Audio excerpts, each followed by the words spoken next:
Ici Mads pour vous donner mes astuces sur Chivalry 2. J'ai joué une vingtaine d'heures et je vous dis, j'ai bien aimé ça. J'ai fait un premier vidéo qui montre justement qu'est-ce que j'ai aimé de ce jeu, mais ça allait peut-être pas directement droit au but le début du vidéo. Et pour plusieurs d'entre vous là, qui commençaient à jouer, j'imagine que des fois, ce n'est pas facile de jouer à ce jeu et de se faire trancher la tête à répétition.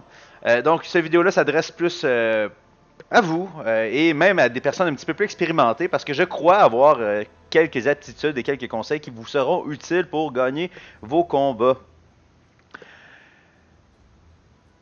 J'ai joué une vingtaine d'heures et je vous dirais que je vais en jouer encore plusieurs. Si vous voulez voir la revue du jeu, regardez mon premier vidéo. Il y a aussi les mêmes astuces dans cette vidéo-là, mais qui est dans la deuxième partie. Donc, pour ceux qui sont impatients et qui veulent avoir les astuces tout de suite, je commence tout de suite. Donc, la première chose que je dirais, c'est que le jeu et le système de combat est fait avec l'initiative. L'initiative, là, c'est qui peut frapper le plus vite, qui a le droit de frapper l'autre, qui va frapper en premier. Donc, les armes ont un impact. Les plus petites armes ont une initiative plus vite en général, mais ont souvent moins de portée. Les masses sont plus lourdes, mais ils ont des points positifs. Chaque arme a des points positifs différents. Mais le plus important, c'est même pas ça. C'est pas les armes, c'est pas ces choses-là. C'est plutôt comprendre le système de combo qu'on peut faire qui est pas si compliqué que ça, puis vu que ça se passe super vite dans le jeu, c'est bien que ce soit pas si compliqué que ça. Puis que c'est souvent chaotique comme jeu. Donc, si je frappe avant l'autre, je vais le frapper en premier. Puis lui, il va manquer son attaque, parce qu'en général, quand on se fait attaquer, on perd notre coup. Notre coup se rend pas. Le deuxième truc pour avoir l'initiative, c'est de parer l'attaque d'un ennemi. Donc, on part avec la défense, on vise l'arme de l'autre, grossièrement, là, pas obligé d'être très précis. Là. Et ça nous donne la possibilité de faire une riposte. Bon, je sais pas pourquoi j'ai frappé au travers. Ça nous donne le temps de faire une riposte. Puis là, boum, on a l'initiative à ce moment-là, on frappe plus vite que l'autre. Là, en ce moment, c'est tellement chaotique que j'ai même pas besoin d'utiliser les affaires que je vous dis d'initiative et tout. J'ai juste besoin de frapper dans le tas. Mais en duel, c'est particulièrement important de comprendre c'est qui a l'initiative. Là, je viens de faire une riposte, boum, j'attaque. Fait que là, c'était moi qui avais la priorité. Fait que les autres, qu'est-ce qu'ils ont fait? Ils se sont juste protégés parce qu'ils savaient que j'avais l'initiative. La manière de contrer quelqu'un qui se défend tout le temps pour faire une riposte, c'est de donner un coup de pied ou de le frapper dans le dos. Frapper dans le dos, ça n'a pas rapport à l'initiative, c'est juste qu'il ne peut pas se protéger parce qu'il ne voit pas mon arme. Mais quelqu'un qui me regarde puis qui se protège, je donne un coup de pied comme ça, puis là, j'ai l'initiative de donner un coup. Là, je l'ai manqué, là, à cause que mon arme, on dirait qu'elle n'est pas assez longue pour ça. Yeah, check. Bam! Ah! Lui, il vient de montrer le prochain point. La manière de contrer les coups de pied. Ah, vous voyez, lui, il avait une arme courte, fait qu'il a réussi à avoir l'initiative à cause qu'il avait l'arme courte, puis que j'ai cliqué en même temps que lui pour attaquer. Mais c'est ça, donc la manière de contrer l'initiative du coup de pied, c'est d'attaquer pendant que l'autre donne un coup de pied. Donc c'est surtout ces trois astuces-là qu'on va utiliser pour avoir l'initiative. Attaquer en premier, riposter en faisant un bloc, ou donner un coup de pied sur quelqu'un qui se bloque.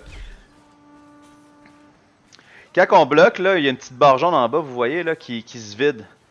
Donc, cette barre-là, quand elle se rend zéro, on échappe notre arme et on devient vulnérable. Donc, c'est une autre manière d'avoir l'initiative, c'est de vider la barre jaune de l'autre. Mais c'est rare que ça arrive, pour vrai. Souvent, on trouve d'autres astuces pour tuer l'ennemi ou gagner l'initiative pour l'attaquer. Donc ça là, c'est vraiment important de comprendre ça dans le jeu, ces trois mouvements-là. Il y a aussi une astuce qui est bon. Là, quand quelqu'un t'attaque de côté, puis tu le bloques, puis tu fais une riposte, on dirait que ton bonhomme est vraiment meilleur pour faire la riposte. Fait que si la personne attaque par en haut, puis que tu bloques, après ça tu attaques par en haut, c'est comme un autre point fort que t'as là. Je pense qu'elle a un nom que je n'ai pas encore catché. Mais c'est quand même important d'essayer de comprendre aussi cet élément-là supplémentaire quand on est rendu avancé. Mais c'est pas le plus important. En général, le monde attaque de côté, donc on bloque de côté, ou ça dépend des situations. En situation close comme ça, on va attaquer par le haut, ou pointer pour attaquer de plus loin. Donc mettons je vais attaquer de plus loin, je vais pointer, ou plus précisément. Mais en général, le monde attaque de côté parce que tu fais du dommage à tout le monde. Donc, tu bloques, puis tu attaques de côté en retour, puis ça va faire la meilleure riposte que tu peux faire si on veut. Deuxième chose, ton attaque de côté, elle peut s'étendre. Tu peux attaquer 6 personnes en même temps si tu veux. Puis un des trucs, c'est de faire un grand tour comme ça. Vous avez vu, j'ai réussi à le toucher. Donc s'il y en avait eu 3 ennemis pendant que j'avais fait ce mouvement-là, ça l'aurait fait le dommage à tout le monde. Oh my god, je me fais appeler pendant ce temps-là. On répond pas. Bon. Et là, je dois capturer la loge. Évidemment, je devrais faire l'objectif, c'est monter en haut puis aller là en haut. L'astuce principale que le monde, je trouve qu'ils sont pas allumés là-dessus, c'est d'attaquer dans le dos. Pour vrai, là. Je suis pas le meilleur dueliste, mais de comprendre où sont les ennemis, ça fait toute la différence. Comprendre où que les ennemis peuvent arriver. Tu sais, là, je sais que les ennemis arrivent là. Fait que si je m'en vais ici pour faire l'objectif, je sais qu'il va y avoir des ennemis qui vont m'arriver dans le dos. Donc, toujours avoir cette idée-là de frapper le monde dans le dos. Parce que pour se protéger, il faut se protéger grosso modo où qu'il y a l'arme. Donc, si on frappe dans le dos, il peut pas se protéger. À moins qu'il fasse un genre de bon cercle au bon moment, bien timé, là, mais c'est pas facile. Ben, c'est pas facile. Plus facile que dans la vraie vie. Dans la vraie vie, c'est vraiment compliqué de bloquer quelque chose dans le dos, là.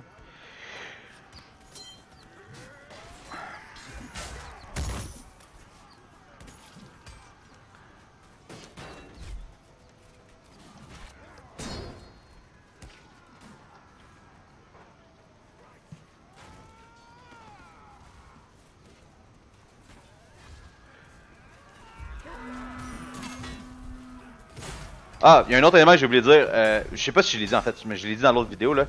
Quand on attaque puis que ça porte le coup, puis que l'autre ne réussit pas à se défendre, on a encore l'initiative. Fait que c'est là qu'on fait des genres de gros combos de la mort qui font beaucoup de dommages. C'est à ce moment-là que tu frappes, puis l'autre, tu peux le tuer en 3 coups de suite, là, genre. S'il oublie de se défendre, là. Parce qu'il peut toujours se défendre. Là, j'ai mal joué. J'aurais dû donner un coup de pied une fois. Quand on fait des bonnes parades, là, comme je disais, là, mais on devient invulnérable. Donc, on peut attaquer, puis pendant qu'on se fait attaquer, on peut porter le coup à l'autre. Mais c'est pas tout le temps le cas. Donc, j'imagine que c'est vraiment relié au fait qu'on fasse la riposte au bon moment avec le bon mouvement. Des fois, les coups des autres peuvent nous toucher, même si on a fait une excellente riposte. Il y a encore des détails à comprendre. Et dans les situations comme ça, il faut utiliser nos dodges pour essayer de se sortir du 6 contre 1. Puis évidemment de se protéger en même temps. Là, j'essaie de faire exprès de me mettre dans une mauvaise situation pour vous le montrer. J'ai fait un dodge, ça a fait que je me suis ramassé en 1 contre 1 pendant environ une seconde au lieu de 6 contre 1. Je me suis fait toucher pareil par un des joueurs. Donc, j'ai pas vraiment accompli ce que je voulais faire.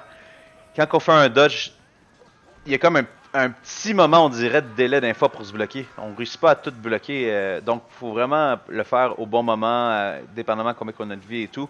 Parce qu'on a quand même des chances de recevoir un coup, même si on dodge. À moins qu'on soit vraiment à l'extérieur du range de l'autre, ce qui est le but du dodge en réalité. Ça, c'est un autre moyen de réussir à avoir l'initiative. C'est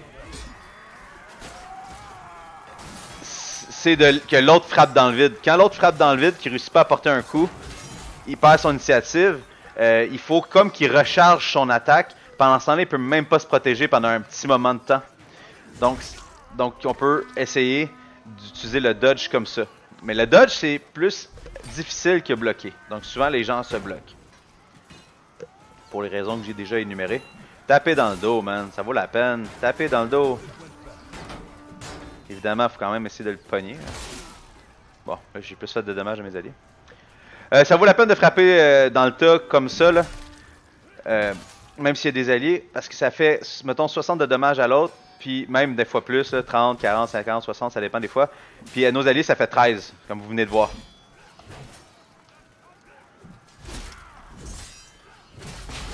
Oh. Là, le coup de pied va valoir la peine. Ah, lui, il est super bien joué. Il a ralenti son coup. Quand on donne un coup puis qu'on bouge la souris dans le sens qu'on donne notre coup, le coup va être accéléré. Donc ça, c'est vraiment bon pour gagner l'initiative, mais c'est pas la meilleure manière. Mais on peut aussi faire l'inverse. On peut taper puis aller de l'autre bord. Ça va frapper plus lentement. Évidemment, ça va aussi changer où qu'on attaque. Un petit peu. Mais surtout, on va attaquer plus lentement. C'est ce qu'ils viennent de faire. Fait que moi, j'ai bloqué trop tôt. Je voulais tout de suite riposter et gaspiller le moins possible de mon énergie jaune en bas. Donc, je voulais vraiment l'arrêter au bon moment. Donc, j'ai essayé d'être trop bon. Puis ça m'est revenu d'en face parce que lui, il a ralenti son coup. Puis je m'attendais vraiment pas à ça. C'est rare que le monde fasse ça. Mais voyons donc. Bon, le fameux coup de pied. Très utile dans ces moments-là. Le pire problème du jeu, c'est ça. C'est le genre de lag qu'on vient de voir là. Les serveurs sont pas encore parfaits. Mais grosso modo, ça arrive pas tant que ça. C'est pas si pire.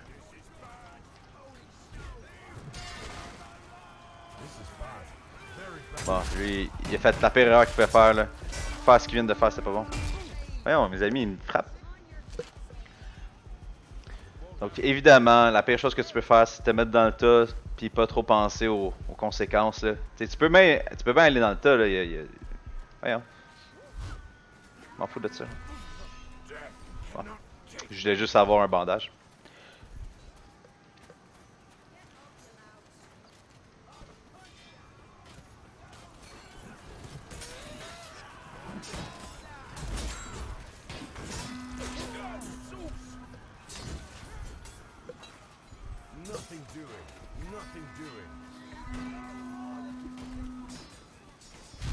Voyons, je vais prendre mon huile, pourquoi ça marche pas?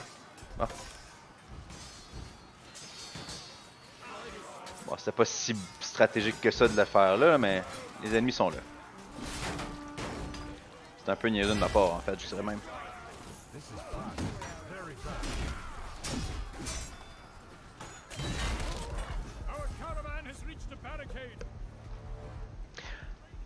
Je dirais qu'il y a aussi des stratégies plus générales là. Dans des situations comme ça où on se bat beaucoup en gros groupe, les albardes puis les piquets sont bons parce qu'ils attaquent de plus loin. Donc ils peuvent juste décider de poker puis, ou d'attaquer par le haut à répétition. Et là, s'il y a une bonne synergie de tout le monde, ils sont capables d'attaquer les ennemis de loin sans que ça soit facile de se défendre et qu'on puisse contre-attaquer facilement. Évidemment, il y a des astuces, là. On peut essayer de bloquer, attaquer, faire des charges. Ça, c'est un autre astuce, là, faire une charge. Là. Quand on court, on a la possibilité de peser sur F. Là, ça l'apparaît pas bizarrement. Là. Sur F pour faire tomber l'adversaire. C'est une stratégie que j'aimais vraiment beaucoup dans les débuts. Là. Puis quand tu as un piqué ou un hallebarde, on peut aussi faire une attaque et non juste renverser l'adversaire. Faut vraiment pas... Comme là, vous voyez, F. Là, je viens de faire tomber cet adversaire-là.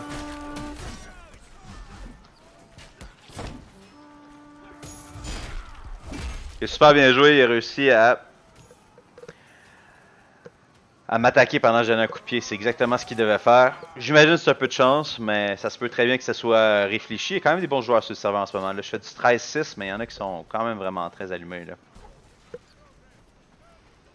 Il y en a d'autres qui sont moins bons, évidemment. J'espère que j'oublie pas trop d'astuces en ce moment.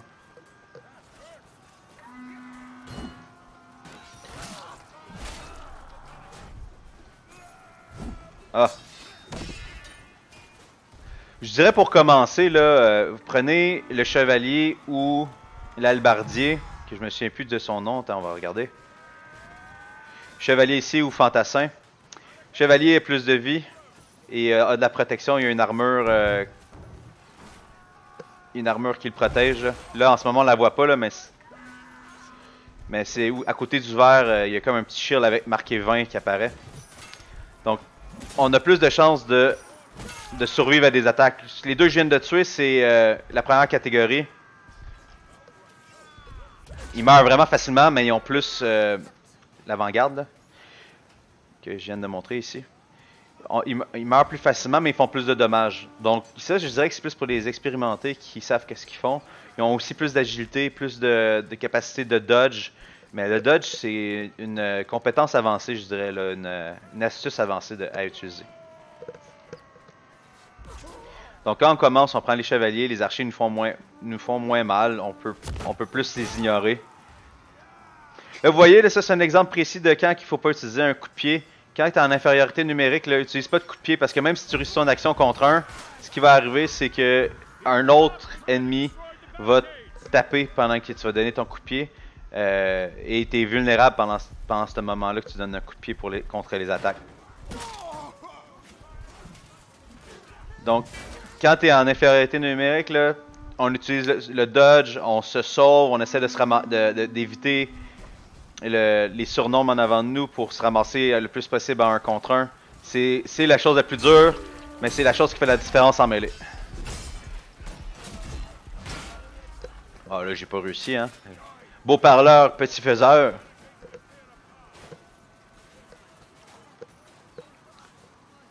Donc c'est ça, il y a des moments où utiliser chacun des astuces.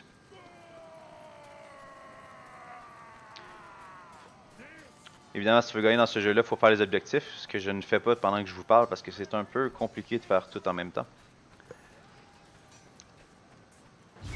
Ah, une astuce, moi je pense que si on joue comme ça, c'est plus difficile parce qu'on a moins de vision.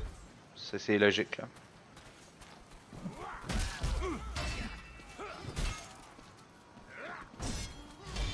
Bon, coup de pied.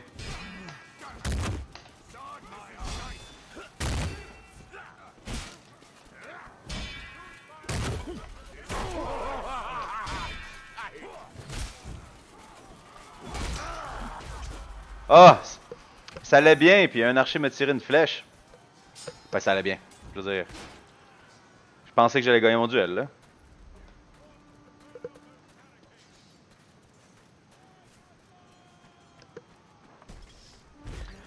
Il y a des joueurs qui sont expérimentés qui ont une autre astuce, c'est de lancer beaucoup d'items, là, de lancer des javelins, de lancer des dagues.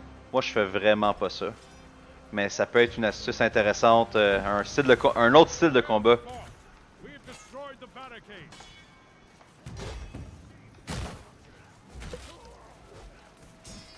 Ah, il était chanceux de pouvoir me protéger du coup que je lui donnais dans le dos. Un truc vraiment avancé là, c'est de comprendre la dynamique quand on se déplace d'un bord et de l'autre et qu'on attaque. T'sais, on va attaquer comme ça. Ça va faire qu'on va s'éloigner dans cette direction-là. Donc ceux derrière nous vont avoir la misère à nous attaquer pendant qu'on se déplace comme ça. Donc souvent ça fait on frappe de même, puis ça fait qu'on est capable d'esquiver des coups. Puis c'est assez surnaturel. C'est le genre de moment où c'est épique. C'est épique qu'on réussit à esquiver des coups en donnant des coups. Mais ça s'apprend vraiment avec le temps là.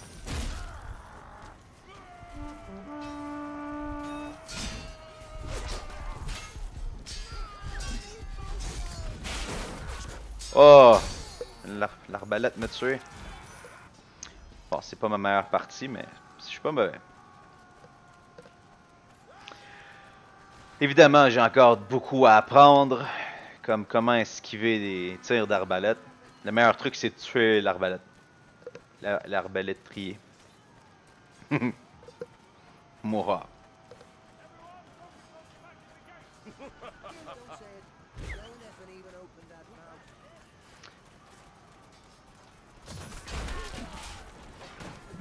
Putain, comme c'est très ça le truc.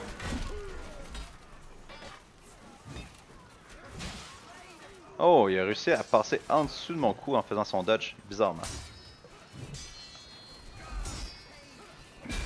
Ah! J'ai pas trop compris ce qui s'est passé, je pensais que j'avais l'initiative là-dessus, je pensais que j'avais frappé avant lui.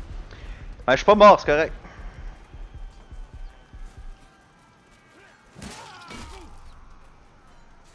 Ah, un autre archer, on va aller dessus.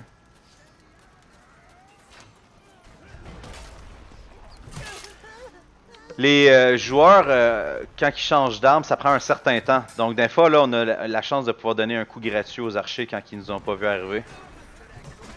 Parce qu'ils n'ont pas le temps de changer d'arme avant qu'on leur donne des coups.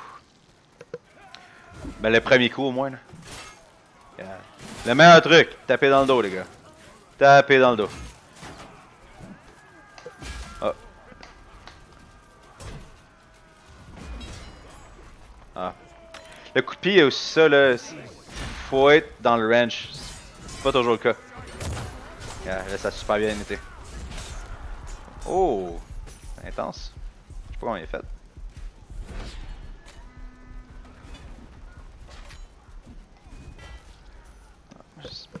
Des fois, hein? Des fois on est malchanceux, ça arrive.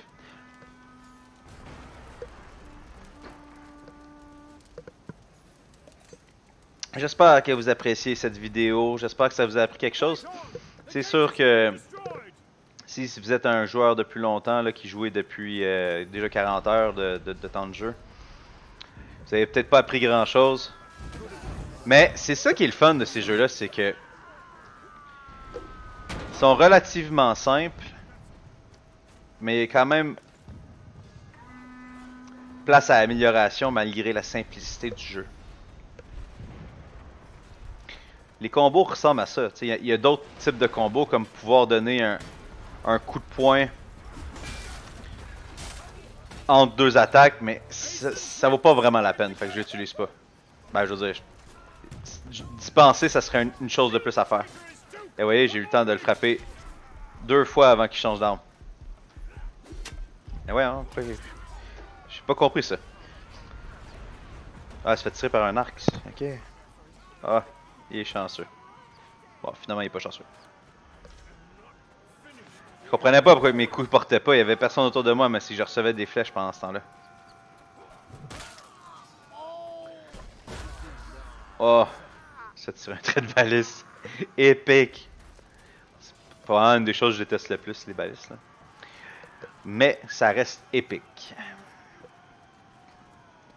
Bon, ça c'est vraiment là où que le jeu commence, là, dans ce scénario-là. Très souvent, on se rend jusque là, puis c'est rendu au duc qu'on a de la misère à finir l'objectif.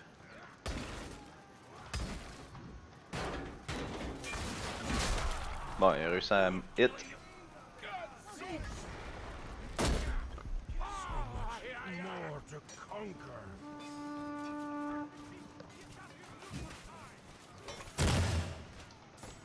Voyons, ok.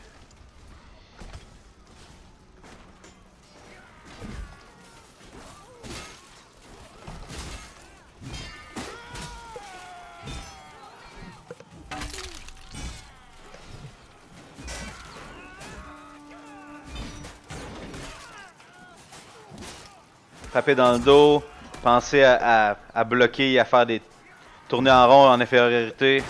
On peut donner beaucoup de dommages à l'ennemi.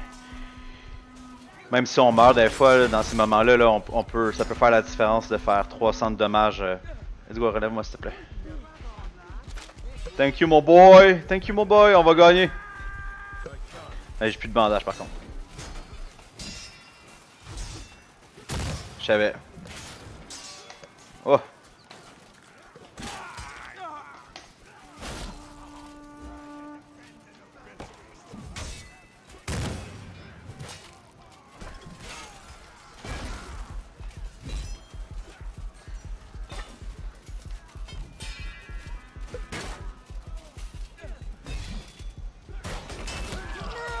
Bon, mes coups de pied ont réussi. En tout cas, j'ai vraiment plus de vie là.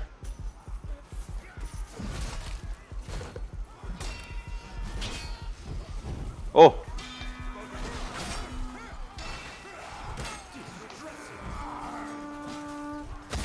À voir que je suis survie autant, pour être c'est assez impressionnant.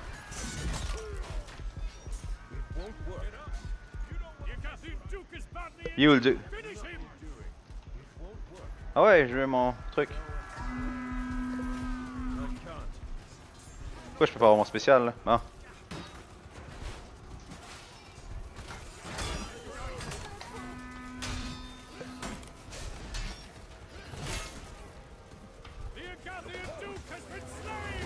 Ah, je pense que j'ai participé à notre victoire. Pour vrai, c'est rare que ça se passe aussi vite, là. Puis c'est rare que je vis autant à la fin. 32-13, wow! Tiens, relève-toi, toi. Ah, tu veux pas? Bon. Ben content d'avoir joué, de vous avoir présenté mes astuces. Comme vous pouvez voir, ça marche quand même assez bien, c'est quasiment du 3 pour 1. Évidemment, à l'attaque, c'est plus facile, là. Donc, espérez pas tout le temps faire des scores élevés comme ça. Très souvent, à la défense, on est désavantagé, comme dans cette map-là. Donc, bien content de mon score, bien content de vous avoir parlé. C'est la deuxième fois que je fais une vidéo. Donc, merci de votre indulgence. Ça va s'améliorer. Je vais sûrement avoir une webcam éventuellement. Bonne journée. Bonne journée.